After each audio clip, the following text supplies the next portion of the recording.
Surat terbuka Paus Fransiskus kepada umat Katolik di Italia bagian utara. Ada harapan di tengah coronavirus. Paus Fransiskus telah menulis surat terbuka yang diterbitkan di Padua Il Mattino, sebuah surat kabar harian di kota Padua.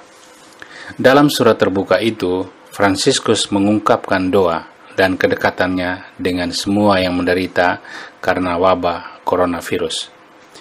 Pemerintah Italia telah meminta seluruh warga untuk tinggal di rumah kecuali untuk urusan pekerjaan atau karena keadaan darurat. Hal ini dilakukan sebagai upaya maksimum mengendalikan penyebaran virus. Pihak berwenang menutup lapangan Santo Petrus untuk umum. Misa umum termasuk pemakaman juga ditangguhkan sampai awal April. Tulis Paus Fransiskus dalam suratnya tersebut. Bagi saya, penderitaan dan kematian yang kalian alami karena coronavirus adalah dorongan untuk terus berdoa dan semakin mendekatkan kita satu sama lain sebagai manusia. Fransiskus kemudian melanjutkan, peristiwa ini juga menjadi dasar bagi pengharapan Kristiani, karena Tuhan terus berbicara kepada kita, bahkan dalam situasi wabah seperti sekarang ini. Bapa Suci mengakui bahwa situasinya memang berbahaya. Meskipun demikian, menurut Fransiskus, peristiwa ini seharusnya menjadi kesempatan untuk melihat apa yang dapat dilakukan oleh pria dan wanita yang berkemauan baik. Fransiskus memuji upaya heroik dari para petugas medis dan paramedis dalam mengambil tindakan-tindakan medis pertama dan terpenting.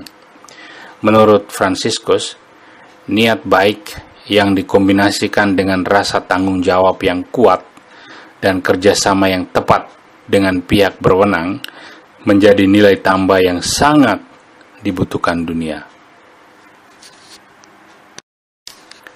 Sambil mengingatkan bagaimana tahun ini kota Padua di Italia Utara dinamai sebagai ibu kota sukarelawan Eropa, Paus Fransiskus menekankan bahwa inilah kesempatan luar biasa bagi segenap warga kota untuk menyampaikan kepada dunia tentang DNA warganya.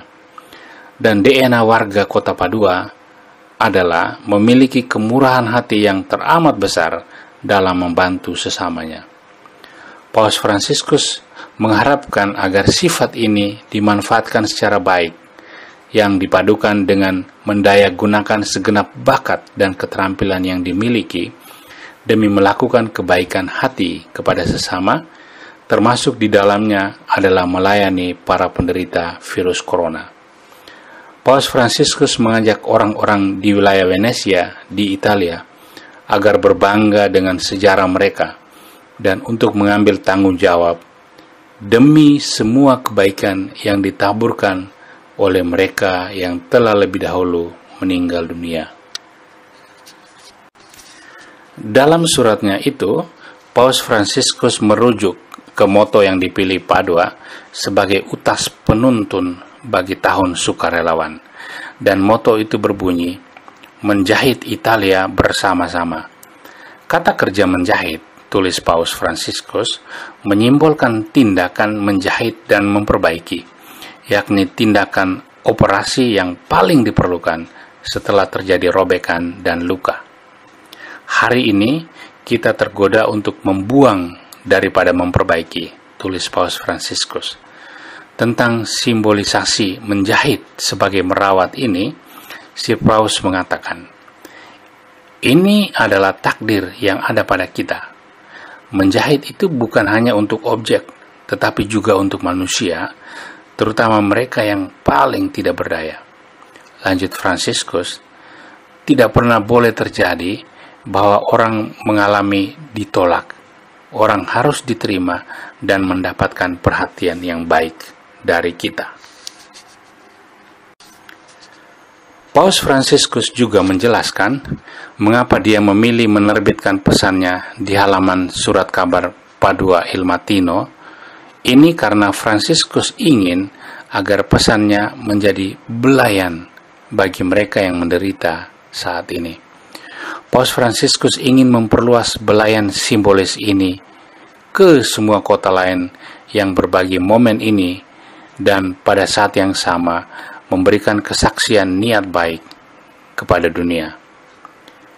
Di akhir suratnya, Paus Fransiskus tidak lupa menyampaikan kata-kata hiburan dan berkatnya kepada semua orang yang telah kehilangan orang-orang yang dicintai, kepada orang tua, orang sakit, mereka yang dipenjara, dan kepada siapapun yang karena keadaan darurat COVID-19 harus terisolasi dan terpisahkan dari orang-orang lain. Bahkan untuk sebuah kunjungan yang sederhana dari anggota keluarga pun tidak dapat mereka alami, teriring berkat apostolik dari Paus Fransiskus. Amin.